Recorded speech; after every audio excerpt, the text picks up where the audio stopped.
agenda of theirs. Yes. Haruna says in August 24th, quote, the double track system has impacted negatively on quality. He says students have fewer contact hours and less study time, which affects their performance, and they're so committed to unfortunately, my brother Haruna doesn't understand.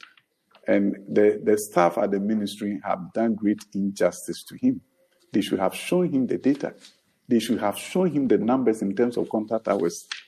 And they should have also told him that about 35 or less % of the schools are on double track. The rest of them are no longer on double track. So he shouldn't speak as if all schools are on double track. About 65%, now going to 70%, are no longer on double track. They're on single track. In his own region, Tamasco has been off double track for the last 3-4 years. A number of schools are no longer on double track. So he should give that history. The idea that it has harm education. Look at the WAEC results and it should tell you it hasn't harmed education. I tell you this, the only people that have sympathy for, and I wanted to make sure we get rid of double track, were the headmasters.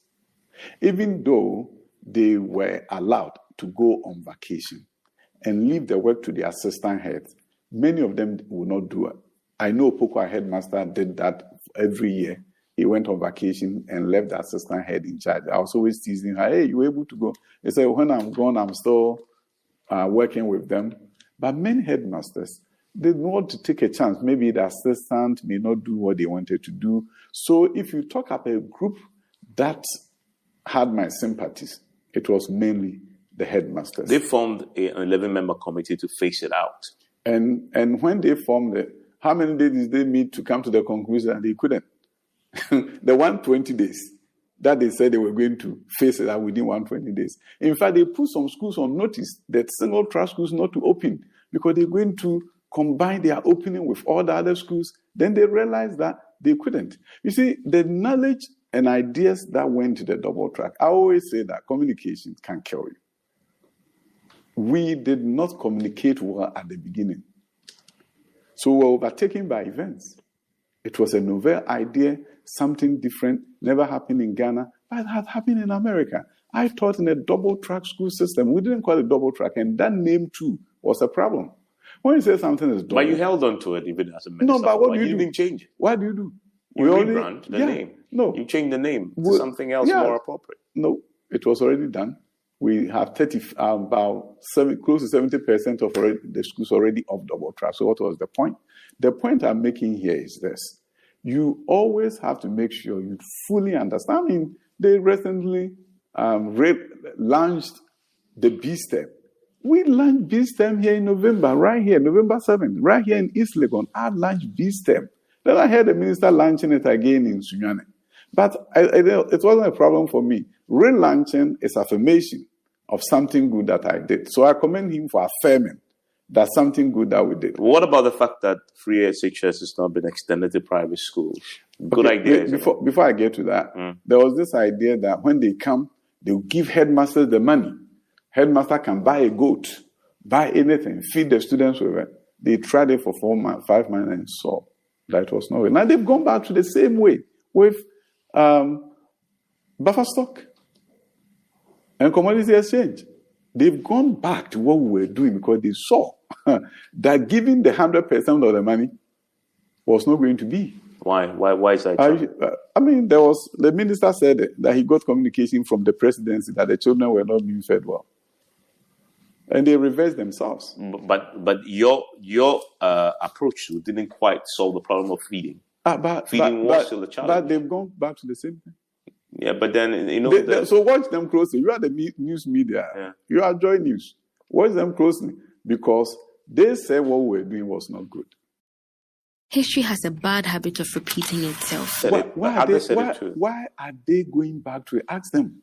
Now that you have them, ask them for them to tell you why they had to reverse what they promised before they were voted for. Because you look at the PIAC, Public Interest and Accountability Committee, they did a report, obviously because they are a body that looks into how you spend oil revenues. And first challenge they list is delays in food supply.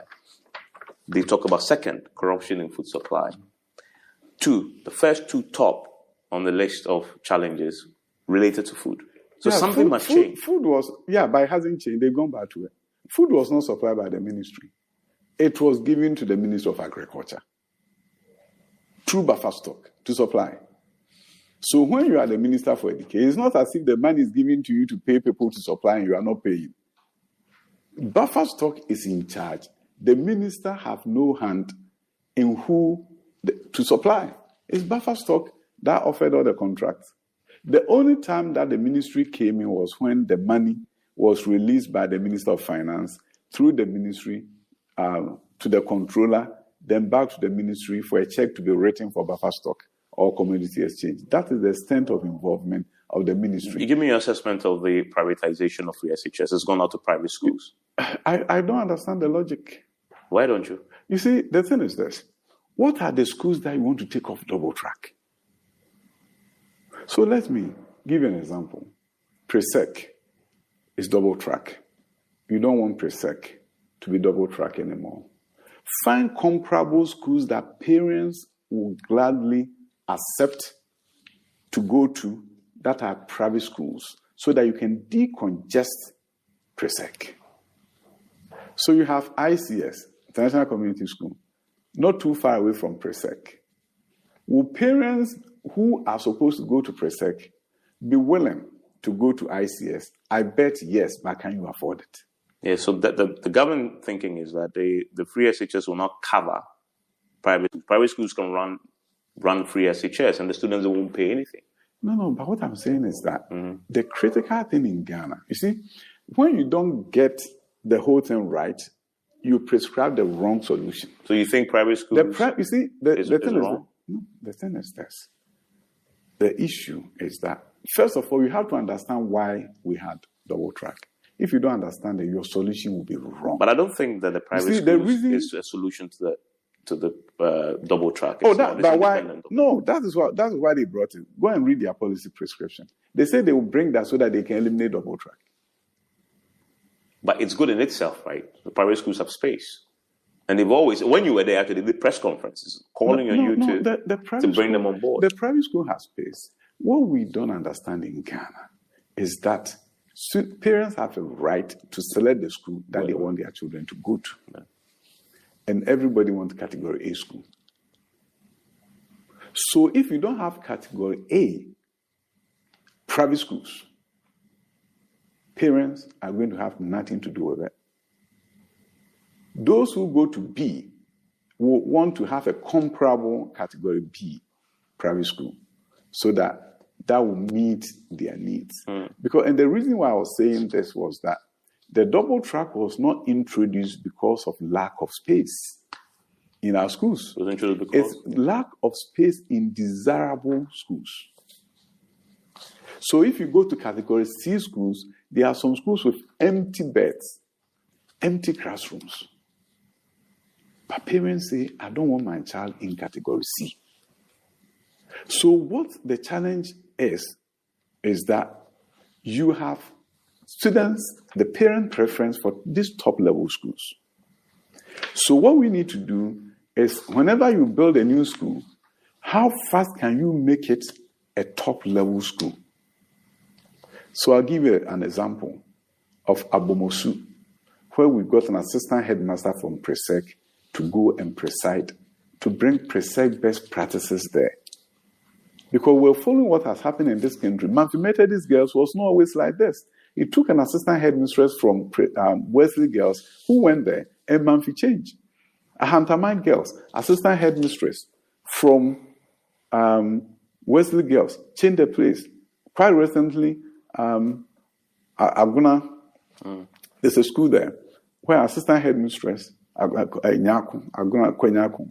assistant headmistress from Wesley Girls go there, change the school leadership counts.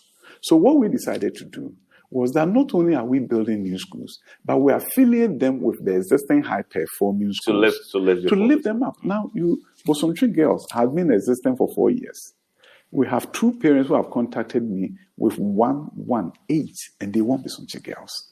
The school has been there for 4 years because of the affiliation with Wesley Girls through Mrs. Jokoto, who goes there to train. In fact, MasterCard Foundation hired her to go there and train the teachers And she's doing the same for a number of the new schools. Consequently, most of these new schools are attracting the high performers. With that, you'll be able to reduce the pressure on pre-sec and all these top schools. Consequently, it becomes easy for you to eliminate double track. And finally, if there was one thing you would want to change about free SHS, what would that be? Just one thing, briefly. I don't think there's anything right now that I want to change. Other than the fact I want to make sure we have gifted and talented education in Ghana. And that the children who are so gifted and have some great ideas, who are normally the 6 to 10% of the population, do not have their innovation and creativity given them by God, just disappear because we did not engage them. So I believe that with the new introduction of courses that has been done, biomedical science is being done, engineering is being done in high school, all those new things that are being done, it's time for us to begin to look at gifted and talented education in Ghana, and to make sure our best minds have an opportunity to blossom in Ghana. Thank you very much. All right. Thank you for joining us. And that there is Dr. Ay3ka Osei Adutwum, the man who is seeking to lead the MPP into the 2028 elections, together with 4 others. We wish him well. Enjoy the rest of your evening.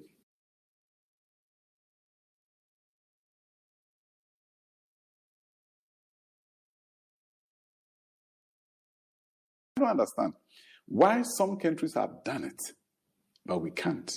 We have enough people of goodwill in this country who are also frustrated by what is going on and want to see us turn the corner on poverty.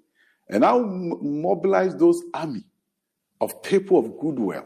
And I'll say to them, let us put this scourge to rest and let our children grow up in a country where everything is possible. And I said, what is it that you're going to do differently? You talk about free senior high school. Then he handed me over to Honorable Safumafo and others, Alan Martin, they were all there. I said, you need to talk to this young man. I want him in Ghana to come and help me implement the free secondary education and other education. Look at challenges facing this country through a different prism altogether, because I don't understand why some countries have done it, but we can't. We have enough people of goodwill in this country who are also frustrated by what is going on and want to see us turn the corner on poverty. And I'll mobilize those army of people of goodwill.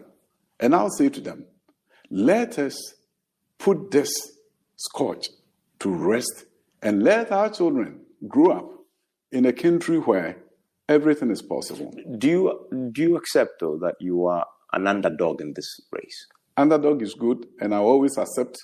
I used to be an underdog, so I'll always accept underdog. Underdog is always good in politics. What makes it good in the primary setting? You are underdog, you are underestimated. It's good. I know the work I'm doing on the ground, so if you underestimate me, it's good for me. Because I see the August 29th, 2025 Global Info Analytics survey that